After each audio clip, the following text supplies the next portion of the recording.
अभी भी लगातार उसमें तेजी बन रही है। तो कैसे इसको रीड करें और मार्केट सोमवार को कैसे रिएक्ट करेगा इन नतीजों को देखने के बाद, इसी पे हम बातचीत करेंगे। हमारे साथ खास पैनल जुड़ा हुआ है जिनसे हम इसको पूरा एनालाइज करेंगे। तो हमने सोचा कि 3 मार्केट के जो बड़े दिग्गज हैं, जो दिन भर मार्केट देखते रहते हैं, उन्हीं से समझ लिया जाए कि आप लोग कैसे देखते हैं नतीजों को।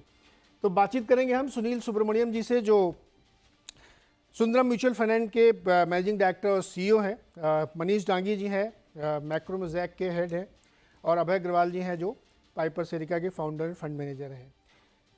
सुनील सर, आपसे शुरू करें। ये नतीजे जो आने की संभावना जताई गई है, ये एग्जिट पोल है सिर्फ, इसको मार्केट कैसे रीड कर रहा है? क्या आप लोग देखते हैं कि इनको देख के क्या अंदाजा लगाए और कैसा रिएक्शन करते हैं? देखिए, मैं मानता हूं कि एक्चुअली जो एग्जिट पोल आए हैं वो एक्चुअली एक पॉजिटिव मैं कहूंगा, क्योंकि मार्केट नर्वस थी इसके पहले कि शायद यहाँ पे एक नेगेटिव रिजल्ट आ सकता है।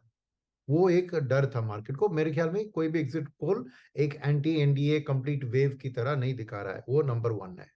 नंबर 2 बात यह है कि अल्टीमेटली ये सीट किसी तरह भी जाएंगे ना, अल्टीमेटली वोट शेयर के ऊपर डिपेंड होता है कि क्या लोगों का समर्थन है इंडिया गवर्नमेंट के लिए ब्रॉडली। अब 2-3-5% का एक वोट शेयर शिफ्ट या गैप के कारण आपको सीट्स में बहुत, जैसे फर्स्ट पास द पोस्ट का हमारा सिस्टम है, इसलिए वो एक मायने रखती है।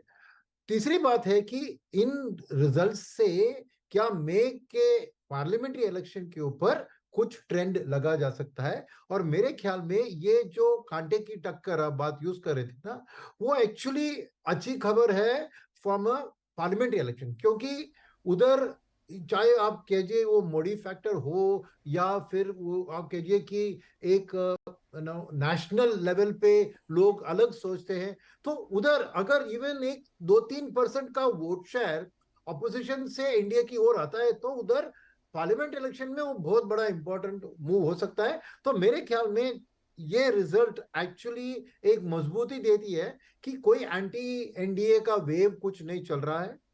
Local anti incumbency versus pro incumbency वो बात चल रही है। लोकल गवर्नेंस, लोकल इश्यूज, जैसे माना जा रहा है कि छत्तीसगढ़ में गवर्नेंस अच्छा था और राजस्थान में एंटी इनकम्बेंसी था और शायद मध्य प्रदेश में भी एंटी। तो ये लोकल लेवल एक incumbency, anti incumbency, good governance versus otherwise होता है। क्योंकि ये किसी के मन में डाउट नहीं है कि सेंट्रल गवर्नमेंट जो है पावर में, वहां पे गवर्नेंस अच्छी है। तो सुनील इंडिया के सर, मैं आपको आंकड़े एक भी आगे। सुनील सर, मैं एक ट्विस्ट देता हूं इस पे। 2018 में ये हम्म, तीनों हिंदी बेल्ट के जो स्टेट थे, राजस्थान, छत्तीसगढ़, मध्य प्रदेश, इसमें बीजेपी हार गई थी। लेकिन उसके हम्म, तुरंत बाद हुए यूनियन इलेक्शन में लगभग सारी सीटें, लगभग लगभग 99% सीटें वो जीत गए थे। थोड़ा इससे और पहले चले 2013 के इलेक्शन में, तो 2013 के इलेक्शन में लगभग 2/3 मेजॉरिटी से सब जगह बीजेपी जीती थी, और उसके बाद 2014 में लोकसभा भी जीती थी। तो ये कैसे ड्रॉ किया जाए कि क्या होगा, ये बड़ा मुश्किल काम होता है। पोलस्टर्स के लिए भी बड़ा दिक्कत का काम है ये क्या निकालें। तो मेरा सवाल ये है कि मार्केट जो हाईस पे हाई बना रहा है, उसको कोई चिंता नहीं दिख रही है। तो क्या जो आप ये बात कर रहे हैं कि उसको लग रहा है कि करंट रिजीम जो सेंटर की है या जो मोदी जी की गवर्नमेंट है, उसके खिलाफ कोई मैंडेट नहीं दिख रहा उनको, या कोई ऐसी नाराजगी नहीं दिख रही, इसलिए मार्केट इसको लाइक कर रहा है? Absolutely, absence of negative is the positive. Okay. वही मैं कह रहा हूँ। अगर कुछ नाराजगी, क्योंकि देखिए वेजिटेबल फूड प्राइसेस के दाम बढ़ गए थे, पेट्रोल का दाम बिल्कुल गिरा नहीं, जितना भी ऑयल का जो भी हुआ फ्लैट रहा है। तो इन्फ्लेशन एक नेगेटिव है। सेकंड, एम्प्लॉयमेंट की डेटा भी देखे, कुछ खास एम्प्लॉयमेंट का नहीं हुआ। तो ये दो बड़े मुद्दे जनरली पब्लिक यहाँ होते हैं। और अगर यहाँ पे एक बहुत नेगेटिव ट्रेंड दिखा कि इन्फ्लेशन के कारण, इसके कारण वो देर थोड़ा कुछ पनिश कर रहे हैं गवर्नमेंट को, ऐसा कुछ डेटा आया तो एक दिक्कत की बात हो सकती है।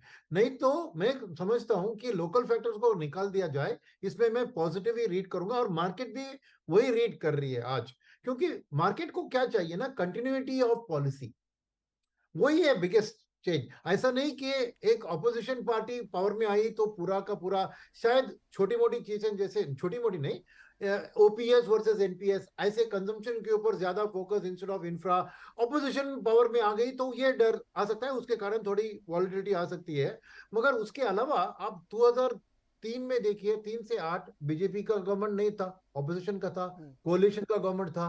1991 जब रिफॉर्म्स हुए थे तभी भी कोalition था। तो अल्टीमेटली ये शॉर्ट टर्म रिएक्शंस होंगे जो भी होते हैं, क्योंकि अल्टीमेटली मैं नहीं समझता हूं कि इंडिया का ग्रोथ किसी भी पॉलिटिकल फॉर्मेशन के कारण बहुत कम हो सकता है या बहुत ज्यादा हो सकता है, क्योंकि ये अंडरलाइंग डेमोग्राफिक डिविडेंड और एक इंफ्रास्ट्रक्चर की जरूरत, एक चाइना प्लस वन, बहुत से ऐसे फैक्टर्स हैं जो इंडिया की ग्रोथ को इंपॉर्टेंस दे रही है। उसमें पॉलिटिकल आउटलुक तो सुनील जी, क्या ये मगर नॉट ऑल। आपकी जो थीसिस वो ये बन रही है कि चेंज होती है अगर गवर्नमेंट, तो उससे पॉलिसी में इश्यूज आ सकते हैं, कंटिन्यूएशन में इशू आ सकते हैं, नई सरकार आगे पॉलिसी चेंज कर सकती है, तो इस ये बाजार कहता है कि मतलब कंटिन्यूटी रहनी चाहिए किसी की भी रहे, ये बेसिक बेसिक अंडरलाइन ये है, एक और बात मैं राइट? बताऊं तो देखिए कि पिछले इलेक्शंस में देखे और प्री इलेक्शन में मार्केट क्या किया था, क्योंकि हर इलेक्शन के पहले ओपिनियन पोल्स तो आती है।